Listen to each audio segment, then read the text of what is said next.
And we're back with KMMA. I'm Andy O. I'm Khalil Deal.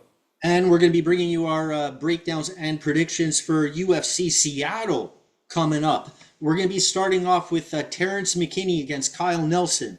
Then it's Mansour Abdul-Malik against Yusri Balaguri. After that, we have Julian Erosa against Larian Douglas. In the feature fight, we have Michael Chiesa in his retirement fight against Nico Price. In the co-main, we have Alexa Grasso against Macy Barber. And in the main event, we have Israel Adesanya against Joe Pyfer. So, real deal. We're opening up with a banger for sure with McKinney and Nelson. Who you going with? All right, man. So for this one here, I got to say that Terrence McKinney is one of my favorite fighters to watch in the UFC. It used to be Jailton Almeida until he turned into a pussy and now got kicked out of the UFC. So I'm definitely changing my favorite fighter to Terrence McKinney now. I love this guy. I love the way he fights. He's highly explosive. He's a fighter known for a kill or be killed style, rapid first round finishes, elite wrestling, and powerful striking. He uses a strong NCAA Division II wrestling base, combined with fast hands, dangerous ground and pound, often seeking quick submissions or knockouts. McKinney is renowned for pursuing immediate finishes, with a large percentage of his wins occurring under 90 seconds. He has a solid wrestling background, which he uses for takedowns and top control. He's got a dangerous submission game, a black belt in BJJ, second degree purple belt in BJJ, sorry. He's very, very quick, very fast, and dangerous flying knees as well, and good rear naked chokes. Kyle Nelson, the Monster Nelson, he's a primarily his fighting style is based on striking. He's an aggressive striker. He's a good kickboxer and Muay Thai fighter. He emphasizes on his striking. He likes to stand in the center and likes to stand in the center of the octagon and engage. He considers himself one of the better strikers. He's known to have a purple belt as well in Brazilian Jiu-Jitsu, but we rarely see him use any of his ground game or any submission attempts. He likes to stand and bang. He focuses on heavy technical striking and powerful punches, and he does have a bit of wrestling and submissions. But I like Terrence McKinney in this one to get the win. Give me Terrence McKinney by knockout or submission in under 1.5 rounds. Pretty good call there, because that's usually how it goes with McKinney. Hey man, Kyle Nelson survives this the first 2 minutes and a half. He's probably going to win this fight. But there is a chance that he can put away Terrence McKinney in the first half of the first round also, because every time he rushes in, Terrence McKinney, he's open to be hit, like every time. So don't be under that misconception that Terrence McKinney will win for sure early in the fight, because his opponent has a very good chance as well. Kyle Nelson is one of my guys who I picked. Remember the deal not too long ago where no one had him and he was a huge dog and he ended up pulling off that upset? We can't forget that, when I was the only Against Matt Frivola, yeah. No, it wasn't against Matt Frivola. No, Bill Algeo. It could have been Padilla or Algeo, one or the other. Padilla, he won by decision in that one. Blake Builder was by unanimous decision. I don't know which one it was. No, he wouldn't have been an underdog against Builder. It was either Padilla or Algeo. I think it was Algeo, because he knocked out Algeo in that one, so it might have been that one. Yeah. So yeah, I'm gonna go with Nelson because I like his high guard here. It's really a toss up though. Of course, Terrence McKinney can win this one immediately, but I also like the fact that he's had some experience with guys like this. Maybe not the craziness of McKinney early on, but in his previous fights, he lost to Steve Garcia there. You know, straight ahead, no nonsense, gets down to business fighter. Steve Garcia got knocked out pretty quick in that one. Learned his lesson with the next fight. Beat a guy with pretty much the same style. You know, come forward. Matt Frivola, very powerful. Ended up beating him. And, two guys, they're kind of the same ilk, as is McKinney in the first half of the round. But anything after that for McKinney, it's not the same fighter. You're not looking at the same fighter after the first initial part of the fight with McKinney. So as long as Kyle Nelson can survive that, man, it's going to be smooth sailing. So give me Kyle Nelson. I don't think he's a massive favorite here at all, but I'm still taking him as the dog. by finish. There you go, NDO, our first disagreement of the main card here in the first fight. All right, so let's move on I, up to the I next fight. don't get me wrong. I love the way McKinney fights. Also, like who doesn't? All right, so we got the next fight here. We got Mansour Abdul-Malik against Yusri Belguri. Who you got this one, man? Belgaroui. Who do you have here in this one? This is also a very tough call here. I think Bulguri's coming in on short notice here, if I'm not mistaken. With Mansour is gonna be my pick. He has good enough striking to contend here. I think the bad part about that is I think he needs defensive striking work because after he finishes his shots, he's available to be hit. I think but the key here, man, is the takedowns. If Malik, who's not shy about attempting those takedowns, like you can rely on them and try and go for them. If he can get him down, I think it's a very, very good sign in this fight. It's something Bekoev could not get done on Belguri. The last fight, Belguri ended up winning that fight. But in this case, I think Malik will get the job done here. He can, once that happens, he works his positions very well, floats on top, very dangerous ground and pound. Overall, I think he's also stronger and faster than Belguri. Belguri, very tall. When it comes to pure skill, he's a better striker. He has a lot of kickboxing experience. Fought a lot of good guys in kickboxing, including Adesanya and Pereira. But he's not that great on the back foot. Also, we saw some of that against Bekoev. He surprised me in the fact that he's a half decent grappler there. He can even hold you up against the cage, so we don't want to see Malik up against the cage, wasting time there. If it stays completely on the feet, I think Belguri has a better chance of winning. But, of course, I think Mansour Abdul-Malik is going to get that wrestling going. So, yeah, man, give me Mansour Abdul-Malik to crack that tall man's defense and get him down and get the knockout or decision. Yeah, Mansour Abdul-Malik's a beast, man. He's very athletic. He's got a freestyle kind of fighting style. He combines a background he's a Division I wrestler with powerful striking, leading to a style described as both powerful and fluid.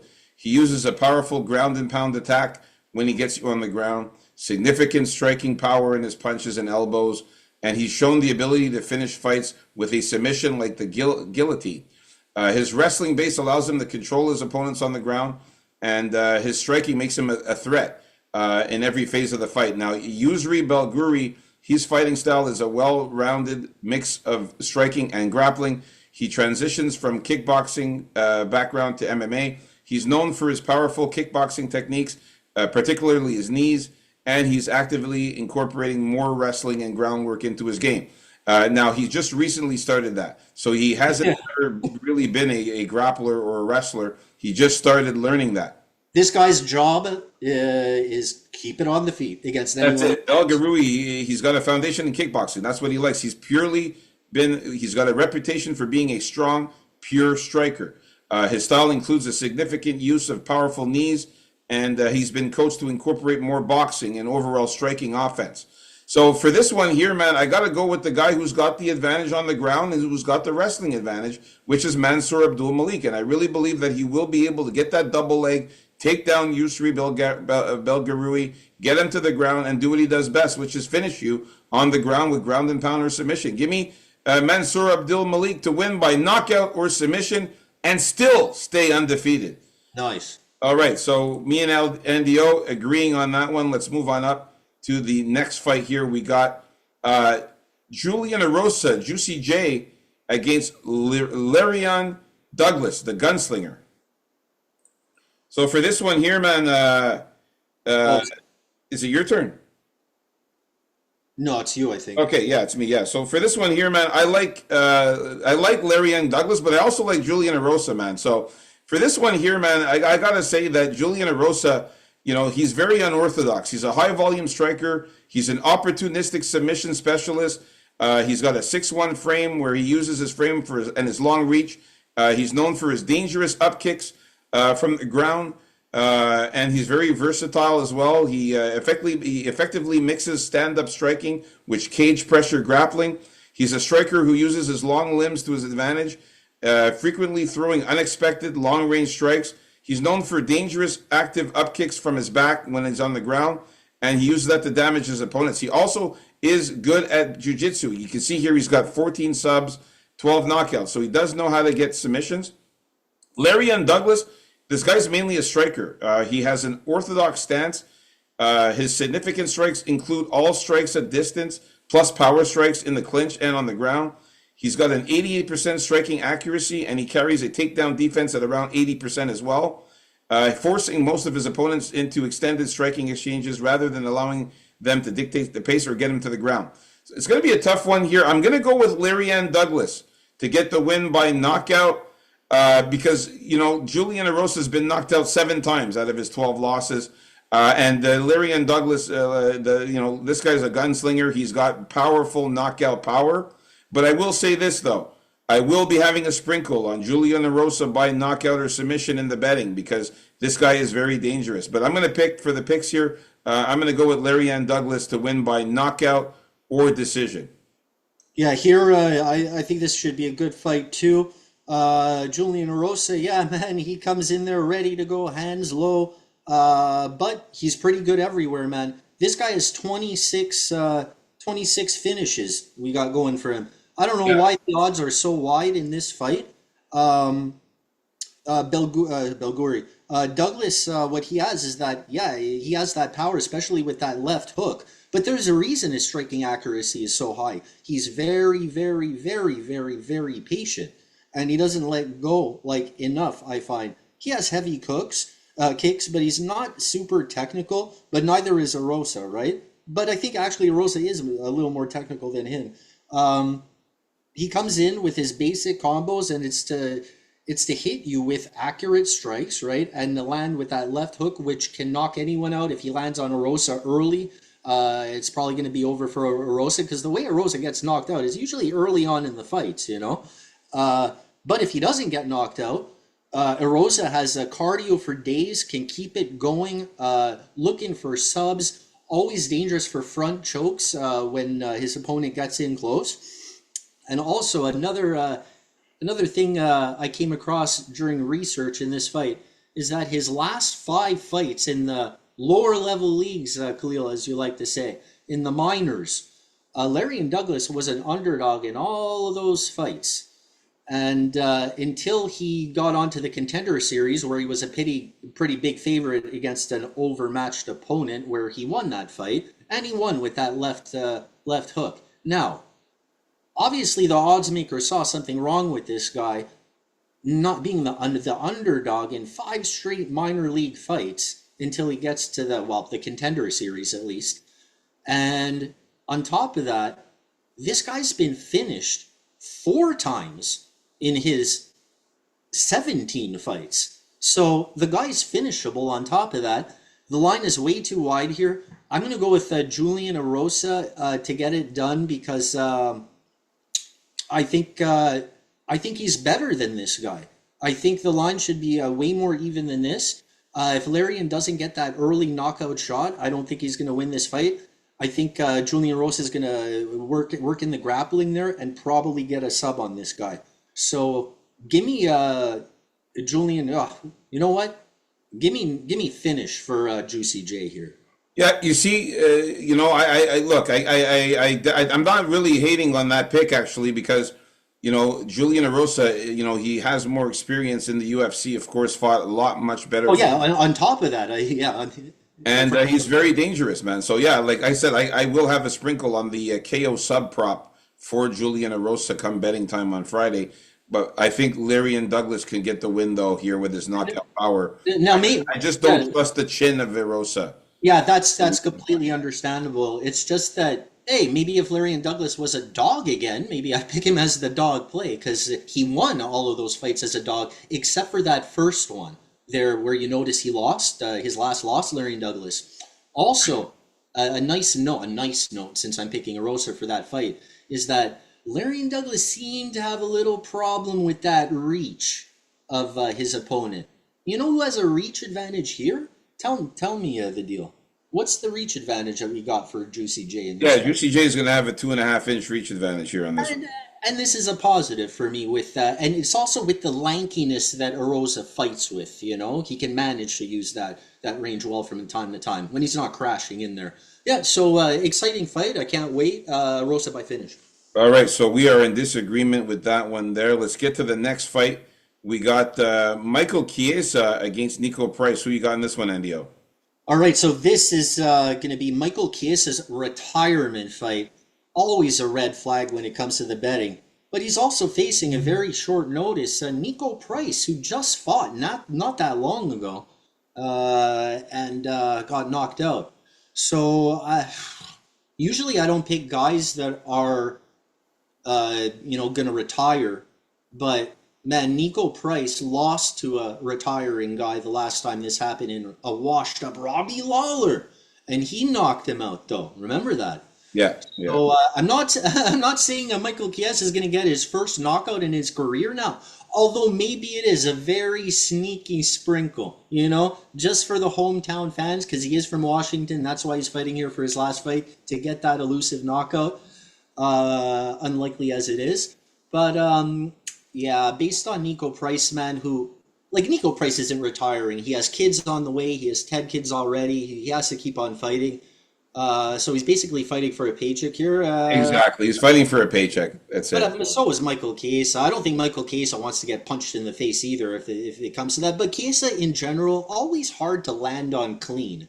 Always hard to hit as much as you want to hit him. That's why he's only been knocked out once. So yeah, give me Michael Chiesa in this throwaway fight by submission or decision. Yeah, I'm not going to take long on this one. Michael Chiesa, the guy is a very good grappler. He's a very good submission specialist. His style is wrestling and Brazilian Jiu-Jitsu. He's a black belt in BJJ. He's very good from the back. He's often referred to as a strangler. He relies on chain wrestling to secure takedowns. He loves to get rear naked chokes, get on your back and choke you out. And he's good at body triangles as well and controlling his opponents on the ground. He trains out of Sikh Jiu-Jitsu. And that's in Spokane, Washington. So he's going to be in his hometown in Seattle, not far. And Nico, he's, like you said, fighting for a paycheck. He used to be a very aggressive Muay Thai striker with jiu-jitsu skills as well. He used to be very aggressive, but now his chin is gone. He's been finished in the last two fights. He got submitted by Jacoby Smith, got knocked out by Nikolai Vretnikov. Chiesa is going to choke him out here. Give me Michael Chiesa by submission. You didn't mention what a nice guy he was. Yeah, that doesn't win fights, unfortunately. But hey, yeah, he is a nice guy. I guarantee we're going to hear them talk about it if we hear the broadcasting. Now we're going to move on to another fight that is a revenge fight here. These guys have fought before, Alexa Grasso versus Macy Barber. And in this one here, man, Alexa Grasso, very high-level striker. She's got elite boxing, fast hand speed. She's good at counter striking. She trains at Lobo Gym, and she's very good, man, in her striking. Very good counter punching, solid head movement. She uses overhands to catch advancing opponents. Her style is rooted in her sharp boxing, keeping hands high, utilizing the rapid 3-4 strike combinations. She's highly effective at slipping punches, and she's primarily a striker, but she has developed a strong ground game. She's had a submission. She's good at submission grappling, and she demonstrated it in her title-winning performance against Valentina Shevchenko when she got that sub. That was still a fluke, though. Yeah, it was a fluke because Valentina Shevchenko did a spinning kick and gave up her back, stood, gave up her back. Backward. Macy Barber's a strong striker, very good karate background. She's got powerful strikes as well, good aggressive style. Her style incorporates wrestling and Brazilian Jiu-Jitsu into her game. She's been developing her Brazilian Jiu-Jitsu, and she's been transitioning from her early karate training and into more of a grappler and more of a submission specialist. She does have powerful strikes. She's pretty strong, and in this one, I think Macy Barber makes a comeback in this one here. At first, I had Alexa Grasso, but then I thought about it, and I'm like, Macy Barber's been on a tear here lately. Winning all of her fights lately, and even after coming after that long layoff there, She came back and beat Karine Silva, which I was really high on. I had Karine Silva to win in that fight, and Karine Silva let me down, and Macy Barber was able to beat her up and won by unanimous decision. So Yeah, it's not going to be a comeback. She's on a 7-fight winning streak. yeah, but I mean, like coming back from her, that long layoff, Macy Barber, I think, is going to win, man. And Alexa Grasso's lost her last two fights to Valentina Shevchenko by unanimous decision, and then lost to Natalia Silva by unanimous decision. So give me Macy Barber to win by classic Macy Barber style, which is a decision.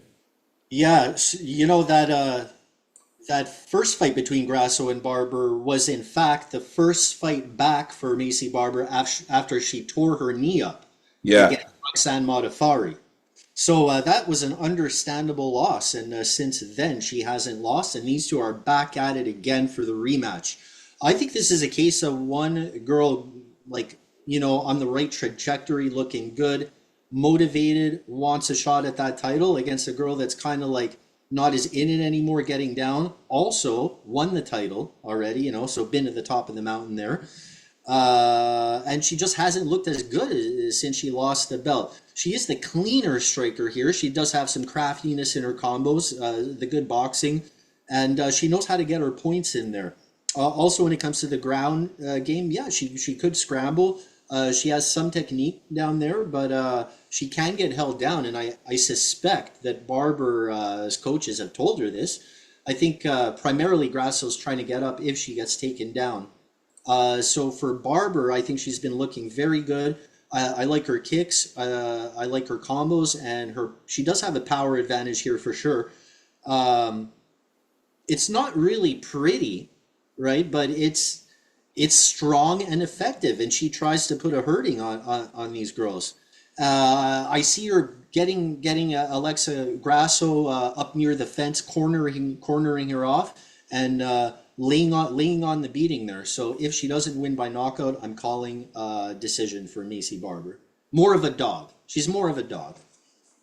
All right, so we're in agreement with Macy Barber, man. Plus, she's the younger fighter, and I think she's going to be actually more muscular and built than Alexa Grasso as well, and bigger than her as well. So we've made it to the main event of the evening.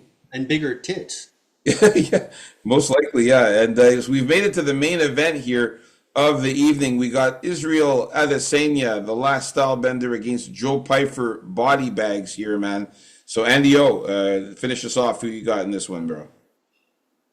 I'm going to go with Joe Pyfer for this one, man. I think just that forward pressure that he had, like if he decides to say, I'm going right after this guy, not stupidly, but with some constant forward pressure, not get fooled by Izzy's antics there and his point fighting. I see a similar outcome in this fight as in the Sean Strickland fight, except that I see Joe Pyfer completely demolishing Izzy Adesanya for the knockout, where Sean Strickland couldn't. Remember, he almost knocked out Izzy there, showed like some real aggression, just couldn't get the job done and finish him. Mm-hmm.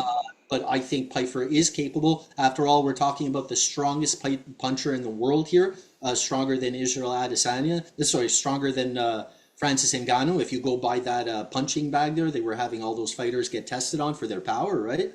Most powerful here is Pyfer. The struggles of having to live on the street, are going to be motivation for him. And I think here's the time to pick a guy like Joe Pyfer.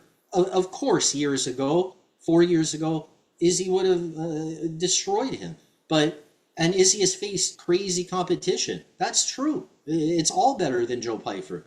But this is where you got to pick the guy, the younger guy, the guy with promise. And here's where you pick him, because the old guard, he hasn't been looking as good, Izzy, lately. I personally think Sean Strickland stole his soul, and he's been soulless since then, and just like going off the fumes. I think the downward trend keeps on going for the last style bender. They may have to bend his nose back into shape after Body Bags gets through with him. Give me Pipes by knockout or decision. Man, I really like Israel Adesanya, man. I've always liked him, man, for a long time. He's an elite striker. His whole style centers on elite level kickboxing, precision counterpunching, fluid movement. Reflexes. He's known as the last style bender because He blends Taekwondo style kicking with Muay Thai. He's got very low hands, a wide stance, and he likes to bait his opponents and counter them. He's a 6'4" frame, very long reach, very precise technical striking. He fights from a wide stance that allows him to sway away from attacks. He frequently shifts between orthodox and southpaw using fluid dancing movement to find angles. And he keeps his head low. He keeps his hands low sometimes, though, which is not very good. So he could get hit hard. Well, he relies on his reflexes for a lot of his defense. Yeah, Adesanya is known for using the question mark kick as well, disguised low to high, and his rear leg low kicks as well. Joe Pyfer, though, his fighting style is a blend of striking and grappling. He's known for his aggressive and dynamic approach. He utilizes his striking power to finish opponents quickly. He's got a good background in wrestling and judo, and he's got very good submission skills as well. He controls the fights on the ground, and he's very good at applying submissions. His striking ability is marked by a high volume of strikes, often catching opponents off guard. He's recognized for his knockout power and an ability to dominate in the octagon. He's going to be much younger than Adesanya. We're talking a 7-year difference there. He's also a big, strong guy. And the problem with Adesanya, we've seen him when he gets taken down. He has a hard time on his back on the ground. He struggles to get back up. He does often get back up, though, but he gets taken down fairly easily. Jan Blachowicz was the guy that gave him problems, from what I remember. Dricus du Plessis also. Don't forget, Dricus du Plessis submitted Adesanya in that fight and took him down several times in that fight as well. I'm going as well for Joe Pyfer. I like Joe Pyfer in this one. I think he's better than Adesanya, especially in the ground game and the submissions. And I think that's where Adesanya is going to have some problems. I mean, it's a 5-round fight. Don't tell me that Joe Pyfer is not going to take him down a few times in 5 rounds. Come on. I think Joe Pyfer is going to take him down, get some ground and pound, land some ground and pound on him, and look for some submissions.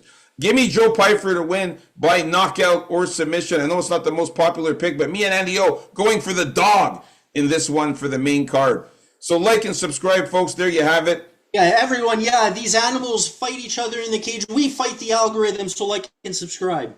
Like and subscribe, and there you have it, our early predictions and breakdowns for the main card. Stay tuned for Friday for our final face-off show and our bets. Peace out, everyone. Let's get it.